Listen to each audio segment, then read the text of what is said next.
5 p.m. I arrived at the library 20 minutes early. I hate having to admit it, but I sat there, waiting. I chose a hidden corner, not too hidden to draw attention, but not too exposed either. I set my backpack down, opened my laptop, but I couldn't read a single word. Every time the door opened, my heart skipped a beat.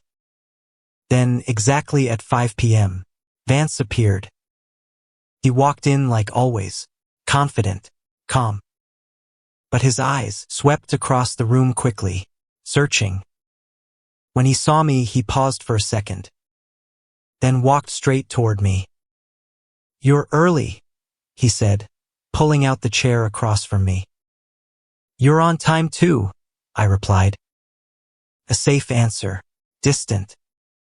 He noticed. I saw it in his eyes. "You're mad at me," he said bluntly. I smiled faintly. "No."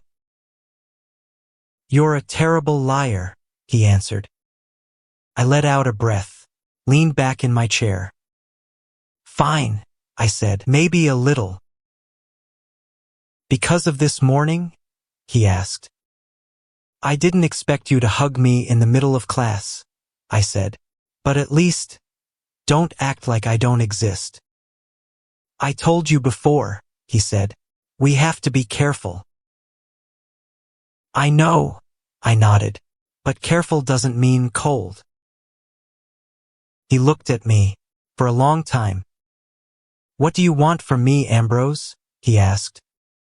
That question stopped me cold. What did I want? I thought I knew, but right now, I wasn't sure anymore. "I don't know," I said honestly, "but I know I don't want to feel like last night meant nothing." His eyes softened. "It meant something," he said. "To you?" I asked. "Yeah." One word, but this time, it wasn't casual. "Then prove it," I said. He frowned. "How?" "I don't need you to go public," I said. "I just need, when we're alone, you don't treat me like a temporary choice." "You're not," he replied. "Then what am I?" I asked. He opened his mouth, then stopped. I smiled sadly. "See, you don't know." "It's not that I don't know," he said quickly. "It's just." "Just what?" He looked down at the table. For the first time, I saw him flustered. "I've never had anything like this before," he said. My heart fluttered. "With a guy?" I asked. He nodded. "And that scares you?" I continued. "No." He shook his head, then paused. "Yes." I didn't laugh, didn't tease, because I understood that feeling. "Me too," I said. He looked up, surprised.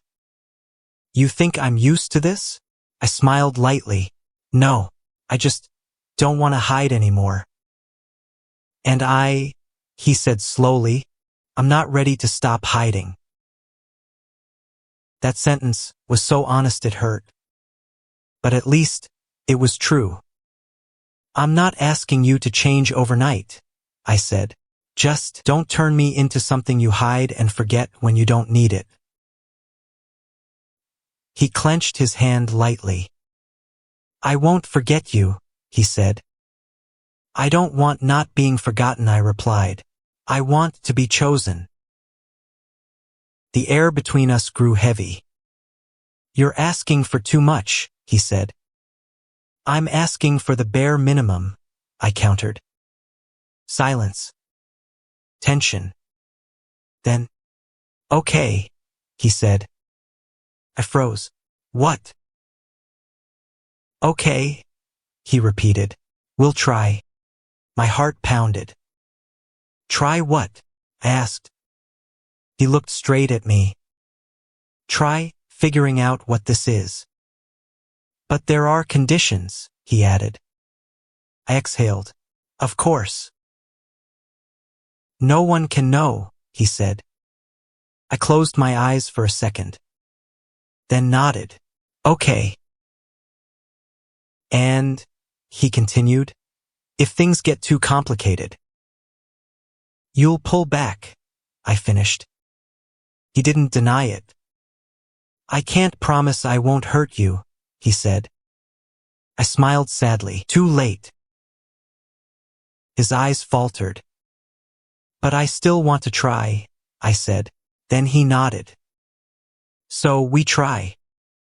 We didn't touch each other in the library. No lingering looks, no suspicious gestures. Just two normal students, studying.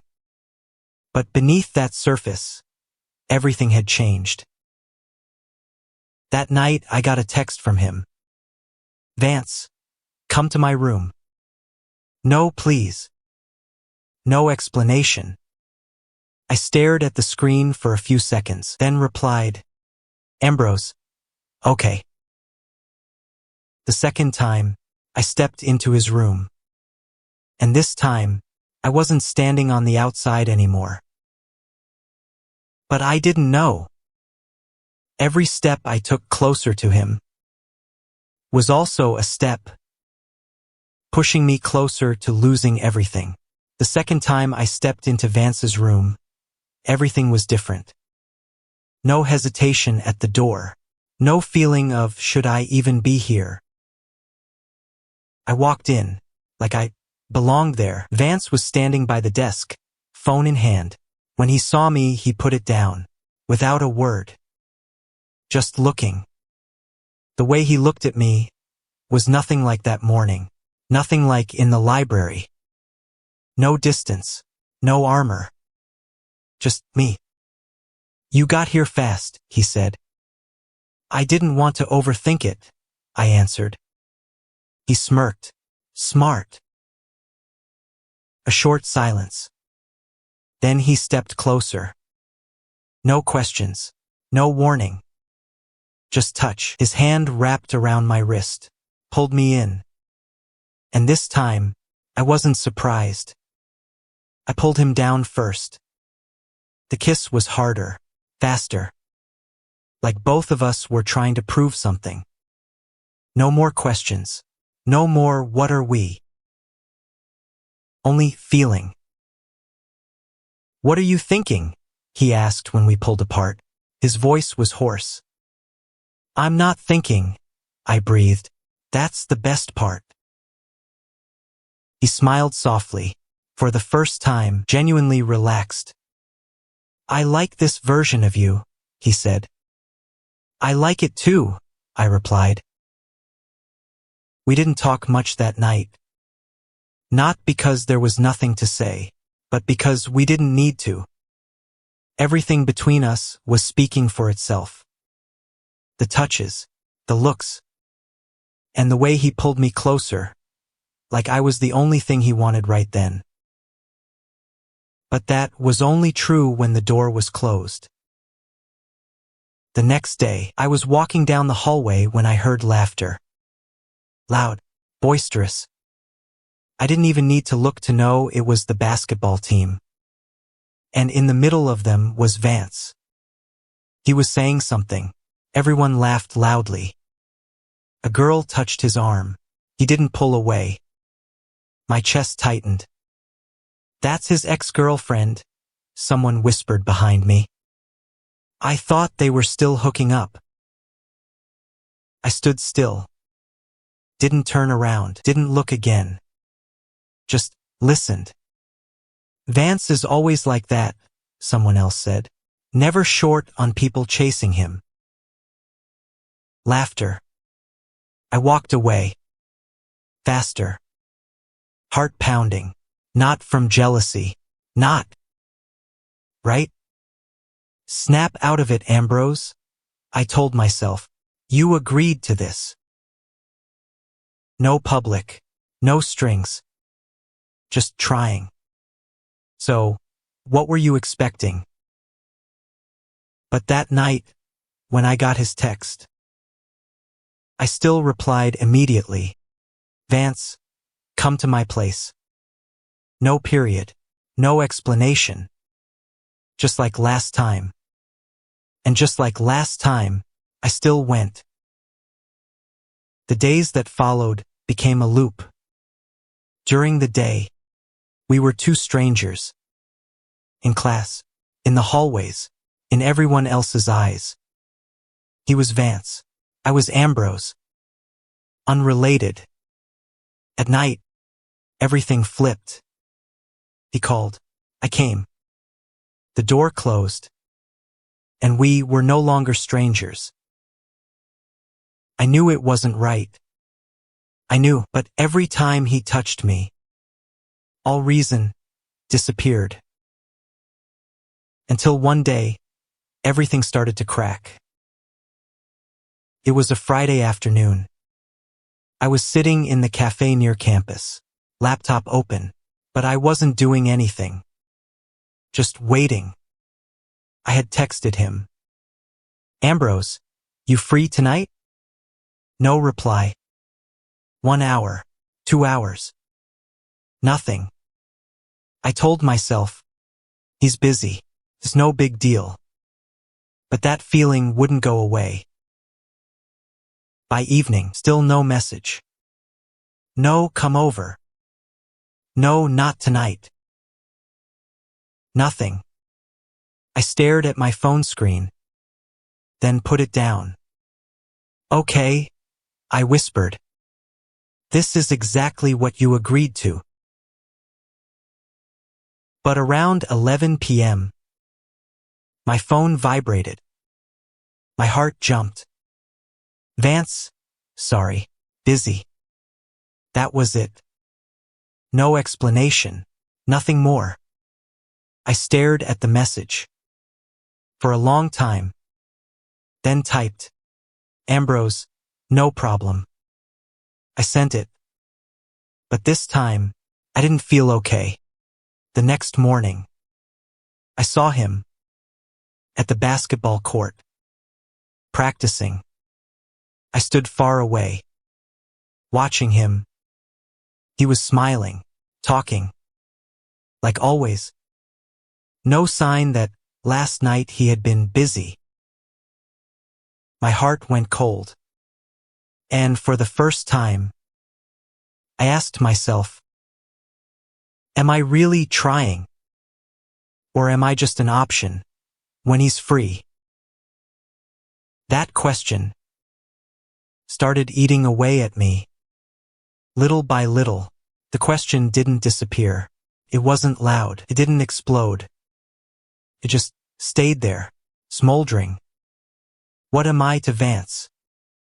And for the first time since everything began, I couldn't lie to myself anymore. I started avoiding him. Not completely, not enough for others to notice, but enough for him to notice. I no longer replied to his texts right away. I didn't come every time he called. Twice, I said no. First time, Vance, come over. Ambrose, not today. No explanation. Second time, I didn't even reply. The next day, he cornered me in the hallway. What the hell are you doing? He asked, voice low but tight. I looked at him, calmer than I expected. I'm busy, I said. You were never busy before. I can change. His jaw clenched. Don't play games with me, Ambrose. I'm not playing, I said. I just won't always be available when you need me anymore. Are you mad about the other night? He asked. I smiled faintly. No. Lying again, he replied. No, I shook my head. Not this time. I looked him straight in the eyes. I'm just starting to understand things better. His eyes darkened. Understand what? I'm not your priority, I said. Not raising my voice, not accusing. Just the truth. He didn't deny it. That said everything. We were clear from the start, he said. Yeah, I nodded. And I agreed. So what's the problem? I exhaled. The problem is, I thought I could handle it. I thought I could separate things. I was wrong. Silence. What are you saying? He asked, voice lower. I'm saying. I paused for a second. I don't want to do this anymore. The air froze. What? He almost didn't believe it. This? I repeated. Us. Just because I was busy one night? He asked. I smiled, this time genuinely sad. If you think that's the problem, I shook my head, then you still don't understand anything. Then explain it, he snapped. I don't want to be the person you think of at 11 p.m., I said. I don't want to be the second or third, or whenever you're free. I stopped. I want more. Silence. And I can't get that from you, I finished. Vance said nothing. Just looked at me. Like he was trying to understand. Or didn't want to understand. You're asking me to be someone I'm not, he said finally. I'm not asking you to change, I replied. I'm just choosing not to accept it anymore. So it's over? He asked. I swallowed hard. Yeah. That word weighed heavier than I thought. Unbelievable, he muttered. I told you from the beginning. Yeah, I know. I cut him off. You warned me. I was stupid to think I could handle it. Then his voice dropped. You're not stupid. My heart stopped. It's just, he paused. You want something I don't know how to give. That sentence hurt more than anything else. I nodded. I know. 1 second, 2 seconds. Neither of us spoke. Okay, he said at last. I looked at him. Okay, he repeated. And this time, I understood. He wasn't going to stop me. My heart ached. But I nodded. Yeah. I walked away. Without looking back. Without stopping. Every step felt like stone. But I kept walking. And when I left that hallway, I knew I had just done the right thing. But right didn't mean it didn't hurt. That night, I didn't get a single message. No, come over. No, I'm sorry. Nothing. And for the first time in weeks, I slept alone. But that sleep wasn't easy at all. Because even though I had walked away, a part of me still stayed behind, next to Vance. And I didn't know if I was strong enough not to go back. The days after that were the longest in the semester. No drama, no big fights. Just emptiness. An emptiness that used to be filled by Vance. I started to realize one thing very clearly.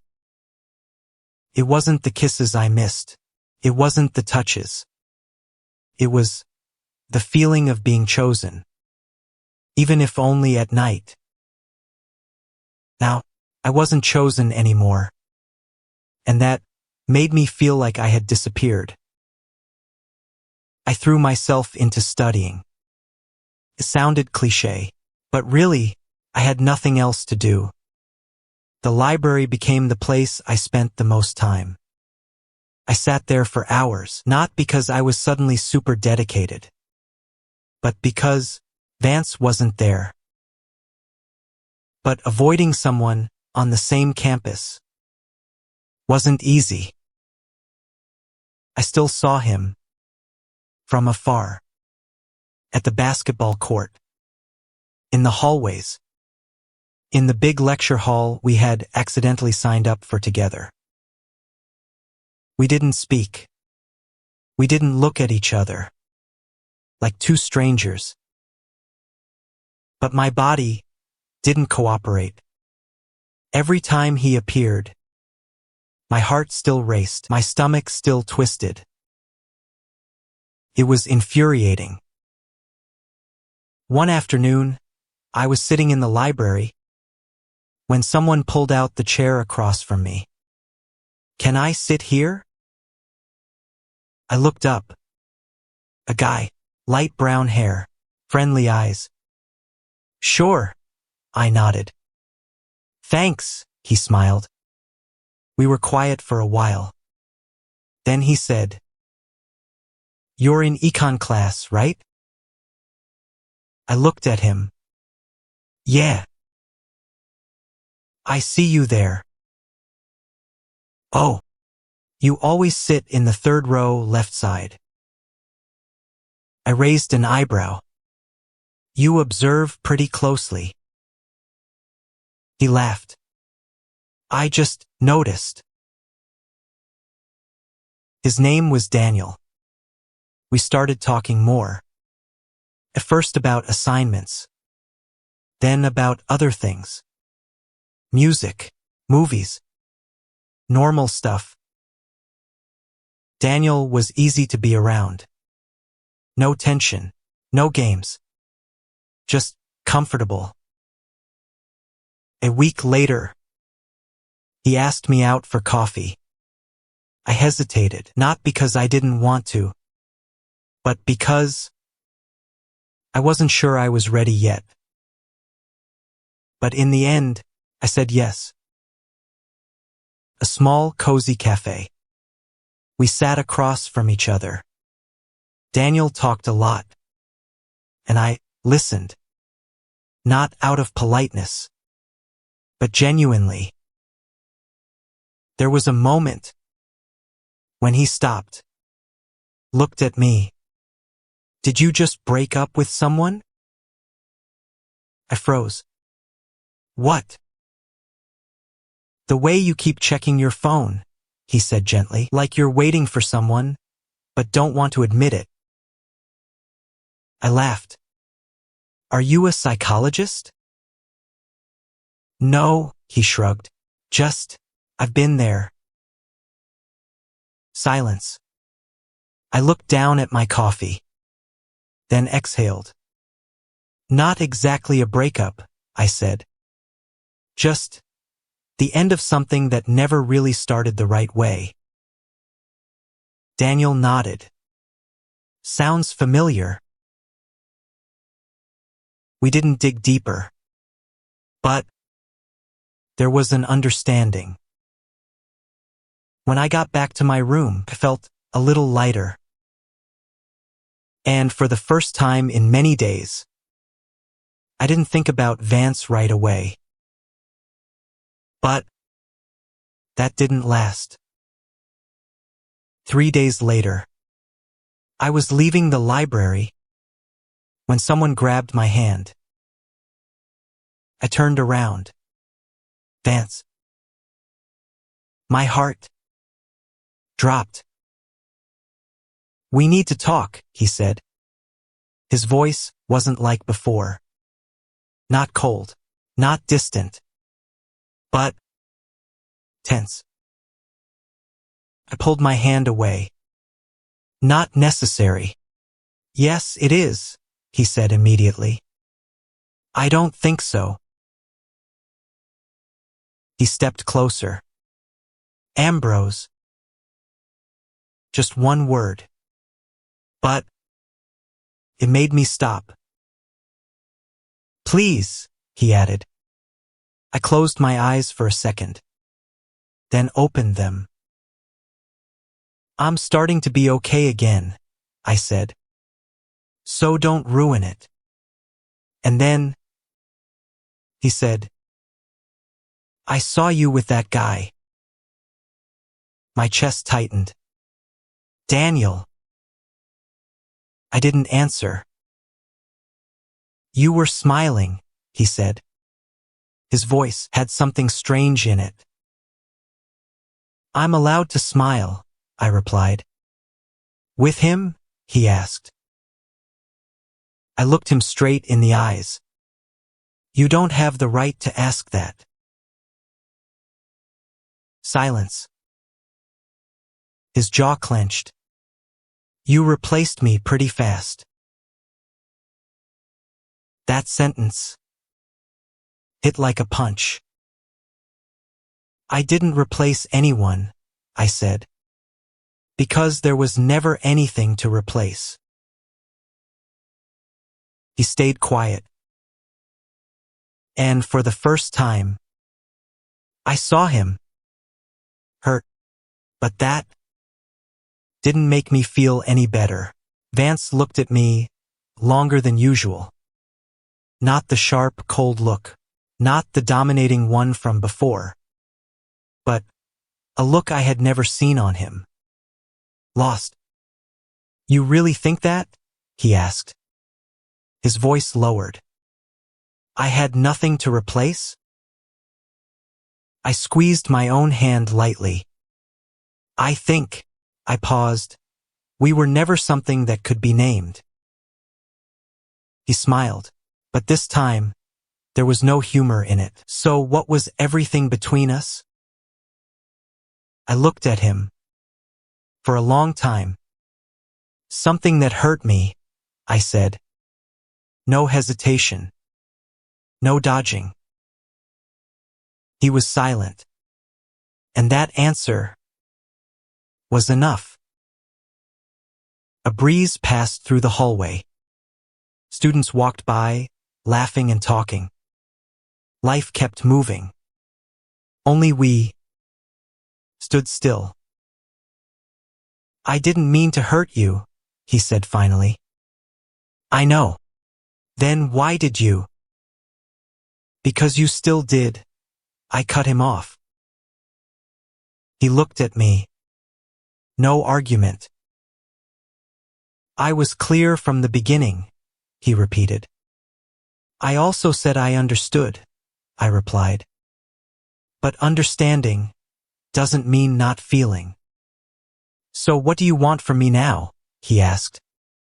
I shook my head. Nothing. Ambrose. I'm serious, I said. I don't want to go back. He stepped closer.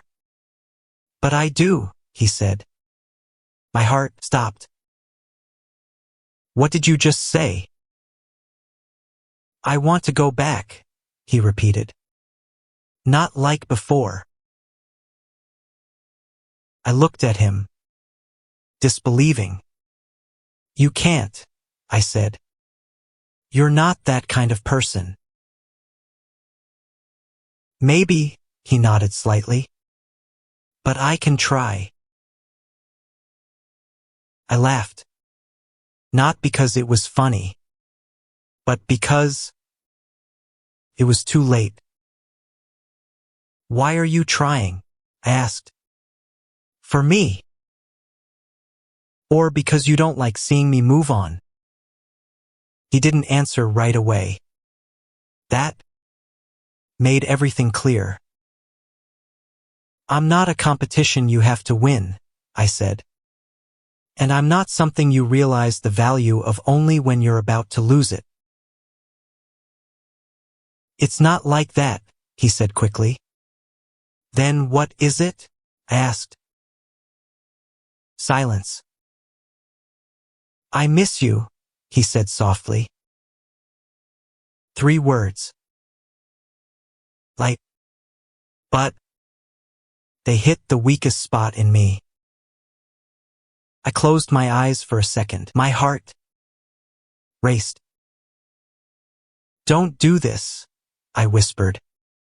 Don't say things that make me want to come back, if you're not sure. I've never been sure about anything, he said. But this time, I don't want to lose you. I opened my eyes, looked at him. You already lost me, I said. My voice wasn't loud, but firm. So what about Daniel? He asked. I frowned. He's not the issue. But you like him, he said. I like the feeling of being with someone who doesn't make me guess, I replied. That sentence hit him. I can change, he said. I can. No, I shook my head. I don't want you to change because of me. I want to be with someone who's already ready. Silence. And then, for the first time, Vance had nothing to say. He just stood there, looking at me. And in that gaze, there was no more control. Only the truth. I thought I didn't need anyone, he said quietly. I thought keeping things simple was enough. He smiled faintly. But you aren't simple. My heart hurt. And I lost, he said. I froze. Lost. He nodded. For the first time, I lost to someone. I'm not your opponent, I said. No, he shook his head. You're the person who made me realize I lost to myself. The air grew heavy. I took a step back. Vance, I said, I can't be your lesson. He nodded, like he already knew the answer. I understand, he said, but if one day, he paused, I become the person you need. I shook my head gently. Don't live for an if, I said. Like I used to. We looked at each other one last time. No touching. No holding on. Just two people standing on different sides. Then I turned away. This time, no one called me back. And I knew this was the real ending. But strangely, when I stepped out of that hallway, I didn't feel empty. Just lighter. Like I had finally put down something I had been holding on to for too long. And for the first time, I was no longer the person who always lost. I was just the person who chose myself. I thought everything would end there. One conversation, one turn away. And that was it. But life was never that simple. The days after the conversation with Vance, I slowed down. Not because I was sad, but because I was learning how to live without him. It sounded dramatic, but really, they were tiny things. Not checking my phone every night, not unconsciously walking past his dorm, not imagining, if I had said something different that day, would everything have changed? I started showing up more in my own life. I went to class, joined a discussion group, ate lunch with Daniel, laughed, really laughed. Daniel didn't ask too many questions. He didn't try to fill the empty spaces. He just was there. Steadily. One time we were walking across campus, when he suddenly asked, "Have you ever been in love?" I froze. That question used to scare me. But this time, I didn't dodge. I think so, I said. But I'm not sure it was the right kind of love. Daniel nodded.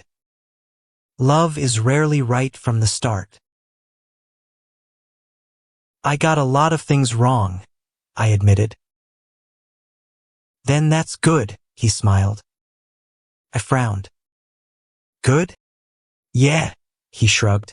Because it means next time you'll do better. Next time. I repeated in my head. It sounded far away, but no longer scary. We stopped in front of the classroom building. Daniel looked at me. Want to go see a movie this weekend? A simple invitation. No pressure. No expectations. I looked at him, then nodded. Yeah. His smile was warm. It didn't make my heart clench, but it made it lighter. And I thought, maybe that was enough for now. That weekend, we went to the movies. A normal film. Not great. Not terrible. But when we left the theater, it was already dark. Streetlights were on. The air was cool. Daniel said something. I laughed. And in a short moment, I realized I wasn't thinking about Vance. Not forcing it. Not trying hard. Just not. I stopped. Turned to look behind me. No one was there. No familiar shadow. No gaze that made me lose balance. Just a long road ahead. You okay? Daniel asked. I turned back. Smiled. Yeah. I just realized something. What? I looked up at the sky. Took a deep breath. I'm not waiting for anyone anymore. Daniel didn't say anything. Just nodded lightly. And we kept walking. 1 month later. The semester was almost over. I was sitting in the library when someone placed a piece of paper on my table. I looked up. Vance. My heart no longer dropped. It just beat. Normally. I won't bother you long, he said. I nodded slightly. He pushed the paper toward me. I'm switching classes. I looked down. New schedule. No longer overlapping with mine. I thought, this would be better for both of us, he said. I nodded. Yeah. A moment of silence. You look okay, he said. I am okay, I replied. He smiled faintly. This time, not forced. Good, he said. He turned to leave. But before he walked away, he stopped. Ambrose. I looked up. Thank you, he said. I didn't ask why. I understood. Take care of yourself, I replied. He nodded. Then left. And this time, I didn't watch him go. I turned back to my laptop, kept writing, kept living. Some people come into your life not to stay, but to teach you that you deserve more. And sometimes you think you've lost, but really, you're just learning how to win in a different way. I used to be the person who always lost. In love, in choices, in myself. But not anymore. Not because I found a perfect person, but because I stopped accepting things that hurt me. And sometimes, that is the greatest victory. My story with Vance wasn't a beautiful love story, but it was a real one. And it ended exactly the way it should have. Not with us being together, but with both of us learning how to let go and move forward. As for me, I'm still walking. Slowly, but surely. And this time, I'm not walking alone because I'm afraid of loneliness. I'm walking because I want to. And that is enough.